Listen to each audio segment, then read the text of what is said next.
इस वीडियो को लाइक करें, हमारे चैनल को सब्सक्राइब कर बेल आइकन जरूर प्रेस करें हमारी न्यू वीडियो सबसे। વિશ્વ હિન્દુ પરિષદ અને બજરંગ દળ જામનગર જિલ્લા ગ્રામ્ય તેમજ કાલાવડ પ્રખંડ દ્વારા કાલાવડ સરદાર પટેલ ચોક ખાતે આતંકવાદીનું પુતળું સળગાવી આતંકવાદ હાય હાયના નારા સાથે વિરોધ પ્રદર્શન કરાયું હતું. ના રોજ જમ્મુ કાશ્મીરમાં શ્રદ્ધાળુઓ પર આતંકવાદીઓ દ્વારા બસને ટાર્ગેટ કરી શ્રદ્ધાળુઓ પર અંધાધૂન ફાયરિંગ કરવામાં આવેલ, જેમાં 10 શ્રદ્ધાળુઓના મોત નીપજ્યા હતા અને અન્ય 33 ગંભીર રીતે ઇજાગ્રસ્ત થયેલ હોય, જેના વિરોધમાં જામનગર જિલ્લાના કાલાવડના સરદાર પટેલ ચોક ખાતે તા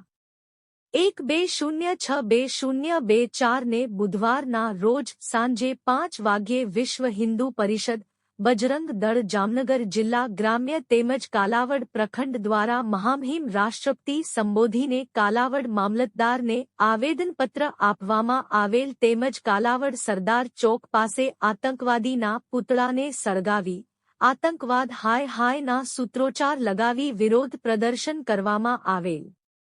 જેમાં જામનગર જિલ્લા ગ્રામ્ય અને કાલાવડ પ્રખંડના કાર્યકરો તેમજ મોટી સંખ્યામાં સનાતનીઓ ઉપસ્થિત રહ્યા હતા. Cameraman Hitarth Barot, reporter Vimal Barot, Kalavad.